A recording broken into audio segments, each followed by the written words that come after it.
अस्सलाम वालेकुम नाजरीन। इस प्रोग्राम में हम बात करेंगे जो 3 स्टार कोर कमांडर हैं उनकी मीटिंग हुई 2-3 दिन पहले, और हमारे मुआशरे में गलियों गलियों में कूचे में बात भी हो रही है इमरजेंसी और माशल्लाह के ख़तरे की। आज ही आज़म स्वाति साहब ने भी कहा है, और उन्होंने चीफ जस्टिस साहब को मुखातब होकर कहा है कि आपने कहा था कि अगर ऐसी बात हुई तो वो हमारे ऊपर से यानी सुप्रीम कोर्ट के ऊपर से गुजर के होगी। मार्शल लॉ या इमरजेंसी की गूंज क्यों पैदा हो रही है? अभी तक चीफ ऑफ आर्मी स्टाफ का नाम नहीं पेश हो सका। कौन होंगे? 17 नवंबर का इंतजार कर रहे हैं, 27 नवंबर का इंतजार कर रहे हैं। देखते क्या होता है। जी अस्सलाम वालेकुम। जी वालेकुम सलाम। सर ये बताइएगा कि आज भी बात किया, और जो ये कॉन्फ्रेंस हुई है उसमें चंद लोगों की राय ये है कि ये लपेट दिया जाए, ये किसे काम दुनिया के सियासतदान। देखिए, ये आप स्वाति साहब की बात कर रहे हैं या उन्होंने कहा है या जनरल एक जो इम्प्रेशन ये ये, आया ये कॉन्फ्रेंस? स्वाति साहब जो कहते हैं कि तबसरा नगाह जो अंदर की बात बताते हैं, जब तज्जिया करते हैं, वो नजम सेठी साहब ने कहा है कि कुछ ना कुछ कहते हैं कि कुछ कर लेना चाहिए, अब इनसे संभलता नहीं है मुल्क। देखिए, नजम सेठी साहब सीनियर सहाफी हैं और उनकी चिड़िया जो है वो वाकई बड़ी अच्छी सही खबर लेकर आती है। जी। उनकी अप्रोच बड़े बड़े जनरल तक भी है और बड़े बड़े सियासतदानों तक भी है, ब्यूरोक्रेट्स तक भी है। तो उनकी बात जो है वो जब भी करते हैं उसमें एक वजन होता है। हम्म। कहा ये जा रहा है कि भाई एक कॉन्फ्रेंस हुई है 3 दिन पहले, जिसके अंदर कोर कमांडर्स के अलावा जो मेजर जनरल्स हैं उनको भी मदऊ किया गया था। हम्म। और बाज जराए ये बताते हैं कि इस कॉन्फ्रेंस के अंदर जो है वो मशवरा किया है कमांडर चीफ ने कि जो नए नाम आर्मी ने देने हैं हुकूमत को, जी। जो 5 नाम आर्मी ने देने होते हैं, तो उसमें उसके बारे में उन्होंने फौज की राय जाननी चाहिए कि फौज इस बारे में क्या, उनके कोलीग्स क्या राय रखते हैं। और अगर खाली को वो जॉइंट स्टाफ कमेटी के चेयरमैन का भी साथ नाम जाना हो फिर तो 5 नाम दिए जाते हैं, और अगर सिर्फ कमांडर चीफ का नाम जाना हो तो फिर 3 नाम जो है वो दिए जाते हैं। बाकी हुकूमत की मर्जी होती है कि वो इसको चाहे अपॉइंट करे, चाहे उन 3 में से करे, या किसी भी लेफ्टिनेंट जनरल को जो है वो अपॉइंट कर सकता है। तो असल बात सिर्फ ये है, लेकिन उसके बारे में इस कदर अफवाहें उड़ाई गई है, उस कॉन्फ्रेंस से इस कदर खौफ पैदा हो गया कि भाई, हालांकि आईएसपीआर ने कोई उसकी प्रेस रिलीज जारी नहीं की, ना उसके शुरू होने से पहले ना उसके बाद, ना उससे मुतल्लिक किसी किस्म का कोई तबसरा जो है वो नशर किया गया है। बास जराए ने उनको अप्रोच किया है तो उन्होंने यही कहा कि ये हमारा इंटरनल मीटिंग थी, इसलिए हमने इसकी कोई प्रेस रिलीज जारी करना या इस पे तबसरा करना जो है वो जरूरी नहीं समझते। हमारे इंटरनल मामला था, उसके अंदर कहा ही जा रहा है कि ये मशवरा ही किया गया है। लेकिन उसका खौफ इतना था इस हमारे सियासतदानों के ऊपर कि वज़ीर आज़म साहब जो है उन्होंने भी डिले कर दिया अपना पाकिस्तान रवानगी, कि उनसे भी खतरा पैदा हो गया था कि हो सकता है ये मार्शल का फैसला कर लें, तो मार्शल फैसला आ गया तो मैं वहां जाके फंस जाऊंगा। तो उन्होंने भी ये बहाना करके, तबीयत खराब, हल्का सा बुखार है, तो 2 दिन उन्होंने इंतजार किया उस कॉन्फ्रेंस के। जो आप नताइज तो मैं नहीं कहता, लेकिन उस कॉन्फ्रेंस से जो कुछ उन तक मालूमात पहुंची है उससे उनको तसल्ली हुई है, तभी वो आज सुबह जो है वापस पाकिस्तान तशरीफ लाए हैं। और ये फौज का हक है, ये महल पहली दफा हुआ है कि बाजा साहब ने को फौज को रेगेजा बहुत गया है पिछले दिनों में। उन्होंने पूरा मशवरा करने के बाद जो है वो सॉरी नाम फाइनल किए। और जो नाम दिए हैं उन्होंने तो 3 सीनियर जनरल से उन्हीं का नाम दिया है, फौज ने यही मशवरा दिया है। लेकिन ये बात दुरुस्त है कि वहां पे ये नजम सेठी साहब की ये इतला भी दुरुस्त है कि वहां पे बात जरूर नहीं हुई है कि भाई इनसे मुल्क नहीं चल रहा, तो फिर ये है कि आर्मी जो है वो टेक ओवर करके इंतखाबात करवा के एक जो केयर टेकर गवर्नमेंट है वो बनवाए। और उसमें क्या कहते हैं, जनरल राहील शरीफ का नाम लिया गया कि उनको वो इंतखाबात करवा दें, उसके बाद जो है फौज वापस बैरकों में आ जाए और नए लोग जो मुंतखब हों उनके हवाले हुकूमत कर दी जाए।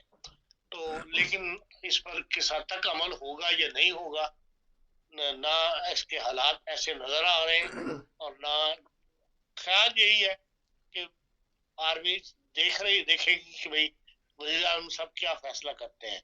और मामला सारा अड़ा हुआ है आसिम मुनीर साहब की रिटायरमेंट के हवाले से, कि क्योंकि वो 2 दिन पहले रिटायरमेंट हो रहे हैं और वो CNC साहब के जो रिकमेंडेड आदमी है उनमें से एक है।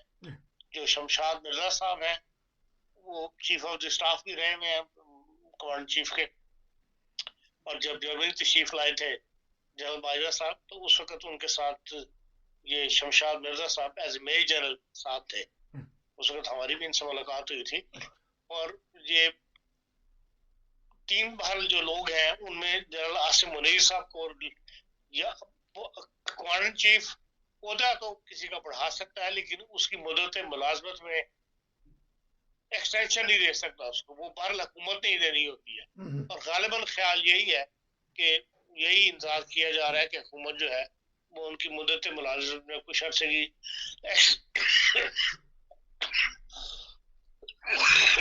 एक्सटेंशन दे दे और फिर उन्हीं को जो है उनका नाम जो है वो आगे फॉरवर्ड किया जाए। अब देखें, ये तो सब क्या असर आई है, फैसला हुकूमतें कर रहे हैं, हुकूमत क्या फैसला करती है और क्या मशवरा लेकर आई है। आया जरदारी साहब यहाँ आते हैं, जैसे कि कहा जा रहा है कि वो अपने मिलिट्री सेक्रेटरी आमिर में लेफ्टिनेंट आमिर साहब के लिए कुरा फाल निकालना चाहते हैं और वो इस वक्त जूनियर जज चौथे नंबर पर आते हैं। तो चौथे को से मतलब ये है कि सीनियर्स को रिटायर करने के बाद फिर उनको बनाया जाए। और लेकिन मुश्किल लगता है कि बाकी इत्तेहादी जो है वो इस बात को मान ले। लेकिन जरदारी साहब को ये फन भी आता है कि लोगों को शीशे में उतारना का फन वो जानते हैं। तो अगर वो वज़ीर आज़म साहब को राजी कर लिया तो हो सकता है उनकी पसंद का जो है बंदा कमांडर चीफ लग जाए। लेकिन अभी तक बहरहाल आसार ये नहीं है। हाँ, बहुत जूनियर अगर आदमी लगा दिया गया कोई तो फिर मुमकिन है कि जो फैसला चाहे जो डिस्कशन हुई है कोर कमांडर्स मीटिंग्स के अंदर उसके ऊपर अमल कर दिया जाए और टेक ओवर वाली जो है वो बात सही साबित हो, जिसका खतरा जो है सब महसूस कर रहे हैं, चाहे वो स्वाति साहब हो, चाहे वो इमरान खान साहब हो और चाहे वो जितने भी सियासतदान है वो सारी, बल्कि अवाम भी इस बात को महसूस कर रहे हैं कि भाई हो सकता है कि फौज जो है वो अपनी निगरानी में इंतखाबात करवाने के लिए कोई ना कोई स्टेप उठाए। जिस तरह आपने कहा कि खतरा महसूस सारे कर रहे हैं, तो आती तो ये 90 दिन के लिए है, फिर 11 साल गुजार देती है, तो क्या सोच रहे हैं कि ये फार्मूला दुरुस्त रहेगा, फिर तो वो टिक जाएंगे? तेरी फार्मूला तो दुरुस्त नहीं रहेगा और टिकने का इम्कान ज्यादा है जी। और हमारे रिवायत ऐसी है कि फिर हालात तब्दील होते चले जाते हैं और फिर यह है कि वो प्रोलॉन्ग होती जाती है मिलिट्री गवर्नमेंट जो है। ज़िया-उल-हक साहब ने भी यही किया, परवेज मुशर्रफ ने भी यही किया और ज़ाहिर है कि जब मिलिट्री की हुकूमत आई थी फिर मिलिट्री का प्रेशर काम करता है, उनके जो कोलीग्स वगैरह साथ लगे हुए होते हैं उन सब की बात माननी पड़ती है और उस वक्त फिर आर्मी का मशवरा यही होता है कि हाँ हम ही प्रोलॉन्ग करें और फिर नई से नई हुज्जतें वो निकालते चले जाते हैं। अब ये तो सुप्रीम कोर्ट पर डिपेंड करता है कि वो क्या सूरत हाल जो है में क्या फैसला करती है सूरत हाल के अंदर, अगर आर्मी टेक ओवर करती है तो सुप्रीम कोर्ट यही आता है कि भाई अदलिया तो उनका साथ शायद ना दे। अच्छा, अदलिया साथ नहीं देगी तो फिर तो वो फिर उनके पास बहुत सारी दफात हैं, वो लगा सकते हैं। जिस तरह उन्होंने चीफ जस्टिस ने कहा था कि हमारे ऊपर से गुजर के कोई मार्शल लगाएगा, फिर वो बात सच्ची होगी। देखिए, हमारे ऊपर से गुजरने मार्शल उनका ये नहीं था कि हमारे ऊपर से कोई टैंक गुजार देंगे, हाँ जी, उड़ा दिया को उसको बेदखल कर देंगे। जी, तो अगर आइन मुअत्तल कर देते हैं, आइन खत्म कर देते हैं, मार्शल का आइन आ जाता है तो फिर सुप्रीम कोर्ट की हैसियत खत्म हो जाएगी।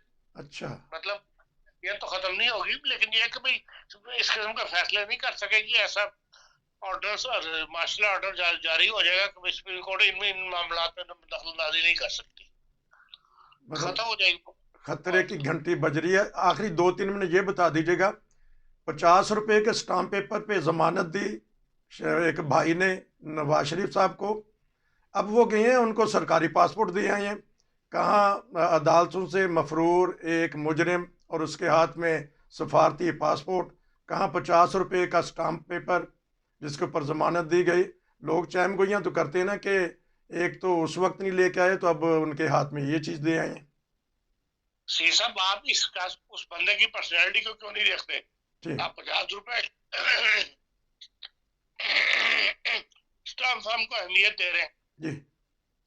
कोई भी हुकूमत नवाज शरीफ साहब का पासपोर्ट नहीं रोक सकती, ठीक। ना पहले रोक सकी ना आइंदा रोक सकेगी। ठीक। वो एक मुल्क के मकबूल सियासी लीडर है, जी। उनका पासपोर्ट खत्म हो गया हुआ है। अब सिर्फ मफरूर के चक्कर में कि जी वो मफरूर है इसलिए उनका पासपोर्ट एक्सटेंड ना किया जाए, ये कोई ऐसी बात नहीं है। उनका पासपोर्ट हर वक्त बनाया जा सकता है, ये बन सकता है, और कोई भी उसमें रुकावट नहीं होगा, ठीक। ना आर्मी होगी ना रक्षा होगी। हाँ, उस पासपोर्ट को जारी होने के बाद अदलिया को ऐसा फैसला करे कि हाँ, इस तारीख तक इमरान खान नवाज शरीफ साहब जो है हमारे पास पेश हो, मुकदमे तो उनके पास पड़े हुए हैं। ये जुर्रत किसने करनी है? किसी ने भी नहीं करनी। ये जुर्रत किसने करनी, लेकिन यूके की अदालत ने जुर्रत तो कर दी कि हमारे वजीर आजम को कहा कि दिसंबर तक जवाब दें, जो एक अखबार के खिलाफ उन्होंने हद तक के इज्जत का मुकदमा दर्ज किया था। वो यहाँ की अदालतों को, यहाँ के निज़ाम को आप हमारे अपने साथ ना मिलाया करें। यहाँ तो हर बड़ा आदमी जो है, बड़े से बड़ा आदमी वो जवाबदेह है, और वो उतना ही खौफजदा होता है हुकूमत करते हुए कि यार मुझसे ये ना हो जाए, मुझसे वो ना हो जाए, कहीं मेरी पकड़ ना आ जाए। तो इस किस्म का हमारा माशरा बिल्कुल और है, हम तर्ज हुकूमत हमारा और है, हमारा रहन सहन और है, हमारा जितना बड़ा, जिसके पास जितना पैसा है उसका रोब ज्यादा है। हमारी अदालतों में लोग जज खड़े हो जाते हैं जब सियासतदान या दाखिल होते हैं, तो यहाँ आपने कभी इस चीज का तस्वर ही कोई नहीं। यहाँ तो हर फर्ज जब जो सामने पेश हो रहा है, अदालत में आ गया, उसका हकूक बराबर है, उसको एक ही निगाह से देखा जाता है। हमारे ऐसी कोई बात नहीं है, हमारा माशरा बिल्कुल और तर्ज का है, उसको इसके साथ कंपेयर नहीं किया जा सकता। आपका बहुत शुक्रिया। आखिर में कह दिया कि अदल और इंसाफ करना चाहते हैं तो सबको बराबरी के हकूक देने चाहिए। मार्शल्लाह की जो गूंज है वो उसके ऊपर थोड़ा सा आपने तबसरा कर दिया। नाज़रीन, ये दोनों प्रोग्राम हमने आपकी खिदमत में पेश किए, उम्मीद है आपको पसंद आएंगे। इसलिए तो जुड़े कहते हैं कि आप देखते रहिए रोशन टीवी इंटरनेशनल। नसीर को इजाज़त दीजिए। अस्सलाम वालेकुम।